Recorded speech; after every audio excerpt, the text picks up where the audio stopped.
you can count on us. This is 7 News Good Morning Fort Sill. Welcome to this Tuesday edition of Good Morning Fort Sill, and we're starting off with a little bit of a lightning show. Yeah, it definitely, I probably should have paid better attention to the forecast yesterday because Ulysses did talk about the rain potential. I just wasn't sure if it was actually going to happen, but it did, and definitely got caught in it. Ulysses, what's the forecast looking like? Radar's looking like we got some widespread coverage right now. Yeah, absolutely, Dan, Kyle. We're dealing with that rain. We've been dealing with that rain pretty much throughout the overnight hours, but we do have a flash flood warning in effect pretty much over towards the Wichita Falls area, so pretty much over towards Wichita County, Clay County, Archer County, and also into parts of Cotton County. This is until 6:15 a.m. So we have this flash flood warning. This area has kind of just seen just overall moderate to heavy rain at times, but kind of just been really not with very little movement over the last couple of hours. Looking over towards our Duncan Regional Hospital tower cam, you can see though really just a gloomy, dreary look here on this early start of the day. Looking at your morning PT forecast, 70 degrees right now here in Fort Sill. Wind speed of 5 miles an hour, 5 degrees cooler from this time yesterday. And as we look at those temperatures, we'll drop down into the lower 70s already by 7 a.m. By the time we make our way towards 9 a.m., we'll warm things up to 74 degrees. We'll see those rain chances beginning to come down over the next couple of hours. Below average temperatures today and tomorrow. We'll warm things up later on this week. We'll talk more about that along with any possible rain chances in just a couple of minutes. Well, taking a look at national military news, our top headline really, President Donald Trump has announced plans to deploy the National Guard in the nation's capital, but the local police, and put the local police under his administration's control as well. Yeah, the president says crime in the area is unacceptable. Our Washington correspondent Brendan Cullerton breaks down the president's new plan. President Donald Trump says local D.C. government has not done enough on the issues of crime and homelessness in the nation's capital. He believes further federal involvement is the answer. This is Liberation Day in D.C.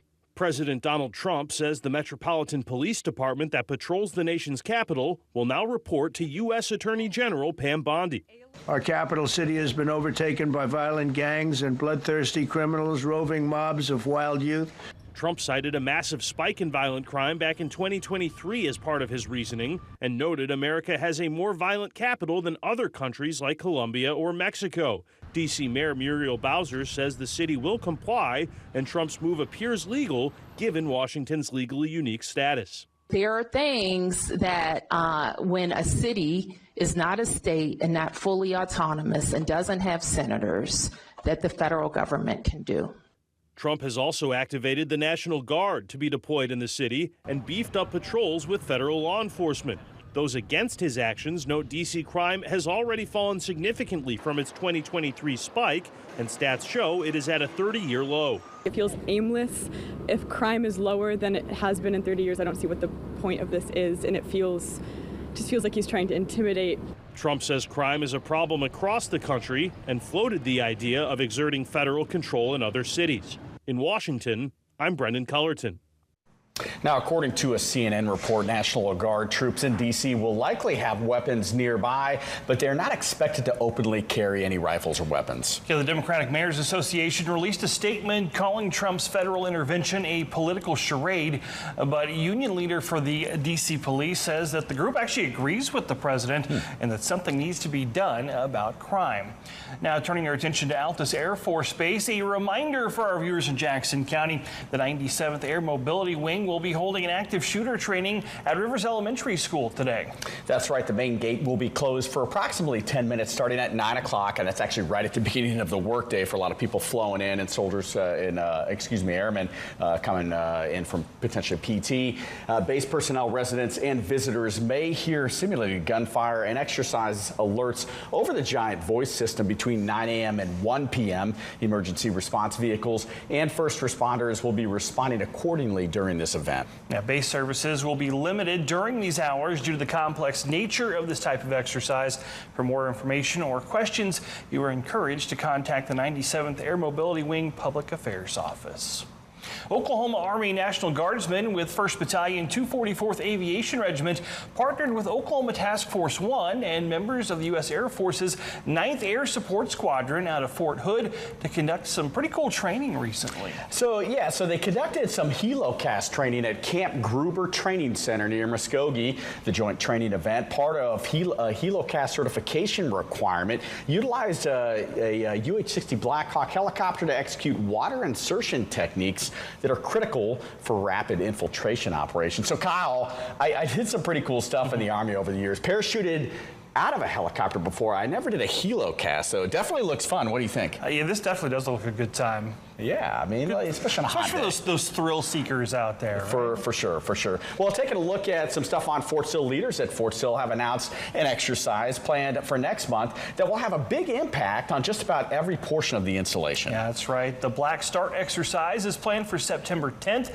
It will include a planned power outage for up to 8 hours on the installation. The Black Start exercise is designed to test how well the installation systems can recover from a complete loss of power. That exercise is planned to start around 4 in the morning, so right before Good Morning Fort Sill, there you go, and last until noon. The base does add that Freedom Elementary School's power will be restored in time to avoid any interruptions for the school day. So Kyle, these are actually really important exercises. So it's called, a lot of times, or sometimes referred to as a full-scale exercise, vital to ensure that the installation and its leaders and it's the Department of Emergency Services and everybody can respond in the event of a crisis or an emergency. I mean, you can see even, we talked about Altus is doing that active shooter training today. Something pretty similar then. Yeah, definitely. Still no excuse not to watch Good Morning Fort Sill. Exactly. There you go. I mean, you could, just turn it on anywhere, right? Exactly. View us online. Well, the Lake Elmer Thomas Recreation Area is now back to using their school time hours and costs. Letra is now open on weekends from 11 a.m. to 7 p.m. It'll be open those same hours on Labor Day, which is Monday, September 1st.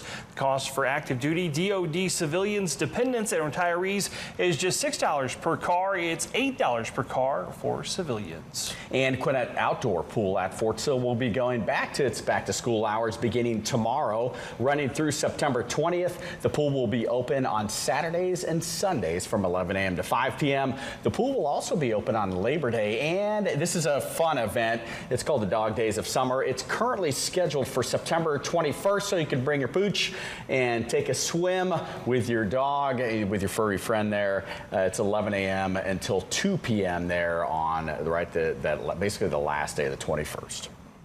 The Lawton Police Department will be offering a motorcycle safety school on Fort Sill next week. Yeah, so it's a free school. It's coming up next Friday. That's August 22nd from 8 a.m. until 2 p.m. You're required to have your own street legal motorcycle, valid insurance, and a helmet, gloves, and eye protection, as well as a long sleeve shirt and ankle covering boots. You can register in advance by contacting Sergeant Tanner Josie with LPD at the email on your screen. And registration is now open for next month's 9/11 Remembrance Run and Walk. Yeah, that event features a 4-mile run or ruck and a 1-mile walk or run. The registration fee is $35 per person, which gets you a t-shirt, and medal, and bib. You can register in person by visiting the Welcome Center or by visiting the Fort Sill MWR online. This event is open to the public. And registration is also now open for the 2025 Fort Sill Golf Club Championship. That event's taking place October 18th and 19th. It's 2 days worth of competition to see who will drive, chip, and putt their way to the top spot. That registration fee is $50. It includes prizes and range balls. You must be a member of the golf club and in good standing to compete. Some fun events coming up there. Well, now looking at Shepherd Air Force Base, the deadline to register for their popular cardboard boat races is fast approaching. Yeah, it's coming up this weekend, but you must register by tomorrow if you want to take part. Teams are made up of 5 people. They must be part of a base organization or squadron. Supplies are provided. Man, so Kyle, I was about to say we should enter this, but we're not part of an organization. On Shepherd Air Force Base, the winning team gets medals and gift cards.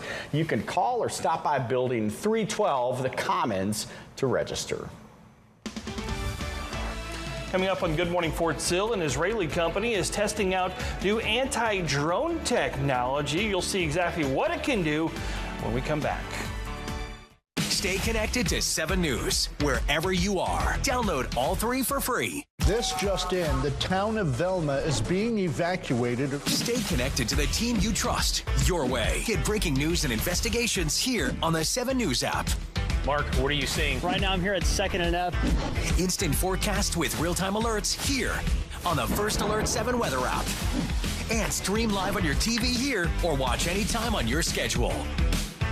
Download all 3 for free.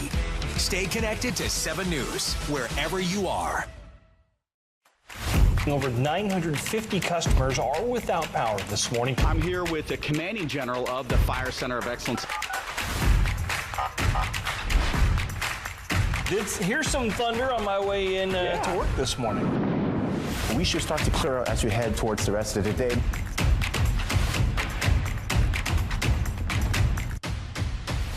Keeping you updated as you get ready for your day. 7 News Good Morning Texoma, 5 to 7 a.m. Get ready for your day with the First Alert 7 app. Working for you every night at 10. Here's your First Alert forecast with meteorologist Ulysses Garcia. Welcome back, everyone, and here's that rain across Texoma. You can see a good amount of the region dealing with that rain. Most of the heavier activity looks to be just east of the interstate, and also we do have that flash flood warning effect over towards the Wichita Falls area until 6:15 a.m. Looking over towards our Jackson County Memorial Hospital Tower Cam in Altus, we're dealing with some lighter activity here. Most of that activity, like you saw on the radar, is a little bit more off towards the east. In Altus, 71 degrees, 69 in Wichita Falls, 72 in Graham, 68 degrees in Quanah, 67 degrees over towards Paducah. And when it comes to the setup here, it's all just associated with the trough and also the fact that we did have that stationary front that hasn't moved too much over the last 24 hours. The combination of all that, you can see just a dip in the jet stream here. So all that is just keeping us unsettled here over the last 24 hours. And looking at your future track, we'll still continue to deal with some showers, but they're going to, for the most part, start dissipating as we go throughout the early morning hours. And then by the time we go towards the rest of the day, about a 20% chance of a shower or storm can be ruled out. After that, they'll go into your Wednesday, drier routine begins to kick in. Your PT forecast will be right around 70 degrees at 7 a.m. And then we'll make our way to the lower 70s by 9 a.m. 90 degrees for today. We'll have those showers beginning to dissipate overall across the area. And looking at the 7-day forecast, 90 degrees for today, 95 on Wednesday, 100 degrees as we make our way into your Thursday. And notice how those temperatures will be warming up throughout the next 7 days. Taking a look at some stories across the military, Transportation Secretary Sean Duffy recently announced new rules that could clear the way for drone deliveries across the country. But as that technology grows, so do security concerns, especially around large events like the World Cup and the Olympics. Security experts say off-the-shelf drones can now be easily outfitted to drop grenades or even carry explosives, something we've seen repeatedly play out on the front lines in Ukraine and elsewhere across the globe. It is the latest concern of lawmakers on Capitol Hill as they are calling for greater coordination from federal agencies to protect large events from drones. With minimal skill, bad actors can use these drones to launch attacks or create chaos. Potential for a coordinated drone attack on an airport, seaport, or mass gathering is a credible and growing threat. The company Defend Solutions has developed a system which pulls the unfriendly drones into its metaphorical tractor beam, setting them down in a safe zone and even providing the location of the drone to the operator. So they've actually been testing some of this equipment on Fort Sill at the Joint Counter Small UAS University, which is one of the, at least the Joint Forces proponent for Counter Small UAS. So it'll be interesting to see where this technology goes to. Absolutely. Well, the Coast Guard has a new addition to its fleet. It does. So the Storis is the first polar icebreaker acquired by the U.S. in over 25 years. That ship, which measures 360 feet long, was commissioned in a ceremony in Juneau, Alaska on Sunday. The Storis is designed to operate in the Arctic and expand the United States presence in the region, just as other countries like Russia and China have increased their vessel activity in that region. Let's be clear. Arctic security is American security. This region is undergoing monumental change. Sea ice is receding, new trade routes are opening, vast reserves of natural resources are becoming accessible, and our adversaries are moving fast to assert control. Around 200 members of the Coast Guard will be stationed in Juneau as a part of the store's assignment. Today in military history, on August 12, 1898, the Spanish-American War comes to a conclusion with Spain agreeing to a peace protocol on U.S. terms. That's right. It brought to an end one of the most one-sided wars in American history. The United States declared war on April 25th in the aftermath of the USS Maine being blown up in the Havana harbor. In early May, the United States Navy overwhelmed the Spanish fleet to capture the city of Manila. In July, the Americans launched a land and sea assault on Spanish-occupied Cuba.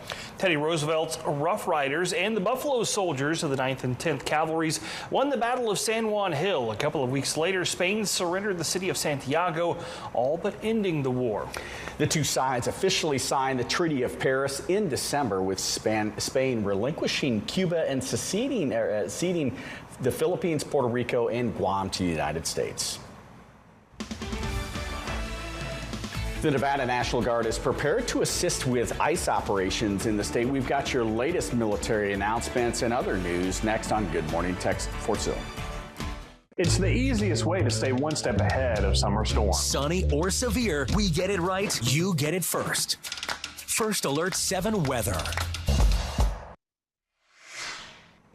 Well, the Nevada Governor's Office has confirmed that the state is in the process of authorizing the Nevada National Guard to support ICE missions. It would see Guard members placed in temporary administrative roles like case management, transportation, and clerical work. The Pentagon approved the plan under Title 32 status, which keeps Guard members under the governor's command but allows them to work with ICE. In December, Joe Lombardo and 25 other Republican governors signed a joint statement that said they stand ready to utilize state law enforcement or the National Guard to support President Donald Trump's mission to deport individuals who pose a threat to the United States. Senator John Thune of South Dakota was recently met by protesters while attending a veterans event in his home state. As Parker Brown explains, the protesters were there in support of the veterans. Honoring South Dakota vets and one of the most decorated ships of World War II, which bears the name of South Dakota, comes as a high privilege for Majority Leader Senator John Thune. I'm grateful. I'm just grateful to the 68,000 South Dakotans who served in World War II and the tens of thousands who have served since and continue to serve our country. We have a great heritage in this state. Across the way, protesters gathered in support of veterans too. We support! They, however, were fired up to support them amidst what they believe to be Senator Thune dishonoring his oath to the U.S. Constitution and failing to protect the VA. Thune should have ensured in the budget bill that funding was restored so that the staff could be at the prior levels, and additional legislation passed to protect our VA jobs, and he has done nothing. Instead, he has just been totally complicit with the Trump administration. A few hundred were there to chant and cheer at the height of the protest. They say it's a sign of a growing movement of people concerned about what's going on in Washington. As a result, you see hundreds of people out here today instead of one or two or three. And you hear the cars going up and down the street honking their horns. Why is that? Because we're a decent state, not just a red state. And people are worried about what's happening. Back on the other side, the solemn ceremony focused on the achievements of those who sacrificed everything. Organizers of the protest planned to stay across the street out of respect. After all, they too were focused on veterans. There were some who crossed over to voice their disapproval anyway. Senator Thune knew the protests were happening. I understand people have different views of the issues. That's part of our political process. That's democracy. And they have every right to speak out and protest. But I've got to keep my head down and do the work that I think the people of South Dakota elected me to do. Well, on a day with clear skies, veterans of both World War II and the Korean War got an experience they will soon not forget. That's right. In Russellville, Kentucky, Honor Flight Bluegrass hosted a flight tour inside a B-25 bomber. The Miss Mitchell carried off 4 veterans for a 30-minute ride. Stories were shared about each vet during their time in the military before hopping on for a quick ride. Many friends and family members were also present. Of the veterans that took part, 3 served in World War II and 1 in the Korean War. Here's your First Alert forecast with meteorologist Ulysses Garcia.